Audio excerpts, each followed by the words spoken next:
morning students. நம்ம இன்னைக்கு solution chapterல இருக்கிற previous years problems பார்க்க போறோம். என்ன question கொடுத்திருக்காங்க? Calculate molarity of 9.8% weight by weight sulfuric acid solution if density of sulfuric acid solution is 1.02 gram per ml, molar mass of sulfuric acid is 98 gram per mole. நமக்கு molarity formula தெரியும். Molarity என்ன formula? Molarity is equal to number of moles of solute. Number of moles of solute divided by volume of solution in liters. So volume of solution in liters. So இப்போ இதுக்கு formula எழுதலாம். So moles நமக்கு தெரியும். Given mass by molar mass. So W by capital M into volume. So sometimes volume ml இருந்ததுனா என்ன பண்ணணும்? numeratorல 1000 ஆல multiply பண்ணணும். So இப்போ நமக்கு என்ன கொடுத்திருக்காங்க அப்படினு பாத்தீங்கன்னா 9.8% weight by weight sulfuric acid. Weight by weight என்ன அர்த்தம்? Weight of solute by weight of solution into 100 ன்னு அர்த்தம். அதாவது இப்போ இதுல வந்து weight of sulfuric acid எவ்வளவுன்னு பாத்தீங்கன்னா so it is வந்து 9.8 grams. Weight of sulfuric acid solution. So weight of sulfuric acid solution பாத்தீங்கன்னா இது வந்து 100 grams. ஓகேவா? இப்போ வந்து டென்சிட்டி கொடுத்திருக்காங்க. எதுக்காக டென்சிட்டி? நம்ம வால்யூம் கண்டுபிடிக்கிறதுக்கு. டென்சிட்டி ஃபார்முலா என்ன? Mass by volume. இதுல இருந்து volume of sulphuric acid solution கண்டுபிடிக்கலாம். Mass by density. So volume of sulphuric acid solution is equal to so mass of sulfuric acid solution mass எவ்வளோ 100 grams. So divided by density எவ்வளோ 1.02. இப்போ இதை நம்ம இந்த ஃபார்முலால substitute பண்ண போறோம். So molarity ஃபார்முலா என்ன? So W, what is W? Given mass of sulfuric acid. அது எவ்வளோ 9.8. இது வந்து ml ல தான் வரும். அதனால இங்க மேல வந்து 1000 ல மல்டிப்ளை பண்ணிக்கிறோம். Divided by capital M என்ன? Molar mass of sulfuric acid. எவ்வளோ 98. Into volume of sulfuric acid solution. இப்போதான் கால்குலேட் பண்ணி வச்சிருக்கோம். 100 into 1.02. So இப்போ பாத்தீங்கன்னா so இந்த 2 zeros cancel ஆயிரும். 9.8 into 10 எவ்வளோ 98. So அப்போ 98 cancel ஆயிடும். So answer என்ன? 1.02 molar. இதுதான் sulfuric acid ஓட molarity. உங்களுக்கு புரிஞ்சிருக்கும்னு நினைக்கிறேன். நம்ம அடுத்த ப்ராப்ளம் பார்க்கலாம்.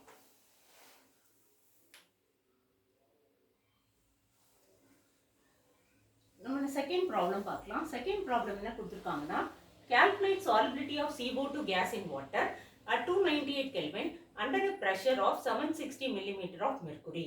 Henry's law constant for CO2 is 1.25 into 10 power 6 millimeters of mercury. நமக்கு Henry's law தெரியும். What is Henry's law? Partial pressure of gas. So இதான் partial pressure of gas in vapor phase. So in vapor phase is directly proportional to mole fraction in solution. So அப்போ வந்து இத proportionality sign remove பண்ணீங்கன்னா so kH வரும். So kH தான் வந்து Henry's law constant. So Henry's law constant. இப்போ நமக்கு என்ன calculate பண்ண சொல்லிருக்காங்கன்னா solubility. So solubility னா என்ன நம்ம calculate பண்ணனும்னா mole fraction calculate பண்ணனும். So mole fraction க்கு எப்படி calculate பண்ணனும்? P by kH. So pressure தெரியும். pressure கொடுத்திருக்காங்க. pressure of CO2 gas வந்து 760 millimeters of mercury. So divided by kH. So kH என்ன 1.25 into 10 power 6. So இப்போ வந்து நம்ம 1.25 வந்து 100 ஆல மல்டிப்ளை பண்ணிக்கலாம். So அப்போ என்ன ஆகும்? 760 by 125 into 10 power 4 ன்னு வரும். So இப்போ இந்த 125 இதோட கேன்சல் பண்ணீங்கன்னா approximately 6 times வரும். So answer பார்த்தீங்கன்னா it is 6.08 into 10 power minus 4. So இதுதான் வந்து solubility of CO2 gas. So புரிஞ்சிருக்கும்னு நினைக்கிறேன். So என்ன ஃபார்முலா இது? P is equal to KH into chi. So P கொடுத்திருக்காங்க, KH கொடுத்திருக்காங்க, chi தான் solubility. அதை கால்குலேட் பண்ணணும். mole fraction. அப்போ வந்து P by KH. So இப்போ mole fractionக்கு யூனிட் கிடையாது. So அதனால solubility of carbon dioxide எவ்வளோ? 6.08 into 10 power minus 4. ரொம்ப சிம்பிள் ப்ராப்ளம். அடுத்த क्वेश्चन பார்க்கலாம். நம்ம third question பார்க்கலாம். என்ன கொடுத்திருக்காங்க? Vapor pressure of pure liquids A and B are 450 and 700 millimeters of mercury. Find out composition of liquid mixture. If total vapor pressure is 600 millimeters of mercury, also find composition in vapor phase. So இது வந்து simple problem. So நமக்கு தெரியும் P total. So ரெண்டு liquid mix பண்ணிருக்கும் போது P total என்ன, partial pressure of liquid 1 plus partial pressure of liquid 2. So P1 எப்படி எழுதலாம்? So P1 is equal to P1 naught into chi1 plus P2 naught into chi2. So P1 naught into chi1 plus P2 naught into chi2. So இப்போ நமக்கு P1 P total தெரியும். So P total கொடுத்திருக்காங்க. P total எவ்வளவு கொடுத்திருக்காங்க? 600. So இப்போ வந்து நமக்கு தெரியும் chi1 plus chi2 வந்து என்னது 1. So chi1 plus chi2 is 1. So இப்போ chi2 வேணும்னா என்ன பண்ணணும், 1 மைனஸ் chi1. ஸோ வந்து இப்போ P டோட்டல் 600 கொடுத்துருக்காங்க. ஸோ பியூர் லிக்விட் கொடுத்துருக்காங்க. ஸோ இது வந்து 450. ஸோ பியூர் லிக்விட் எவ்வளோ, 450. ஸோ பியூர் லிக்விடோட வேப்பர் ப்ரெஷர் வந்து 450 அண்ட் chi1 நமக்கு தெரியாது, அதனால chi1 வச்சுக்கிறோம். 450 into chi1. So plus P2 not தெரியும். ஸோ P2 நாட் எவ்வளோ, 700. ஸோ chi2க்கு பதிலாக என்ன எழுதுறோம், 1 மைனஸ் chi1 எழுதுறோம். ஸோ இப்போ இதை சால்வ் பண்ண வேண்டியதான். So 450 chi1 plus 700. So minus 700 chi1. So இப்போ இந்த 700 இந்த பக்கம் கொண்டு வந்துடலாம். So 600 minus 700 equal to, so chi1 காமனா வெளிய எடுத்துட்டீங்கன்னா 450 minus 700. So இப்போ இது பாத்தீங்கன்னா இது வந்து minus 100. So இது chi1 into இதனோட வேல்யூ எவ்வளோ, minus 250. So இதுல இருந்து chi1 கண்டுபிடிக்கலாம். So what is chi1? So 100 by 250. So 100 by 250 எவ்வளோ, இது வந்து 0.4. இப்போ chi1 தெரிஞ்சா chi2 கண்டுபிடிக்கலாம். So what is chi2? 1 minus 0.4. அது வந்து 0.6. So இதுதான் வந்து composition of liquid mixture. So composition of liquid mixture. So அப்படினா என்ன அர்த்தம்? So chi1 ஓட வேல்யூ எவ்வளோ? So 0.4. So chi2 ஓட வேல்யூ எவ்வளோ? 0.6. So இப்போ நம்ம இன்னொன்னு கண்டுபிடிக்க சொல்லியிருக்காங்க, composition in vapor phase. So composition in vapor phase அப்படின்னா என்ன அர்த்தம், chi1 dash. So இப்போ vapor phaseல அதனுடைய மோல் ஃபிராக்ஷன் எவ்வளோன்னு கண்டுபிடிக்கணும், அதான் chi1 dash. So chi1 dash என்ன கண்டுபிடிக்கணும், ரொம்ப simple. So it is P1 naught into chi1 divided by P total. So இப்போ நமக்கு P1 naught into chi1 நமக்கு வந்து தெரியும்.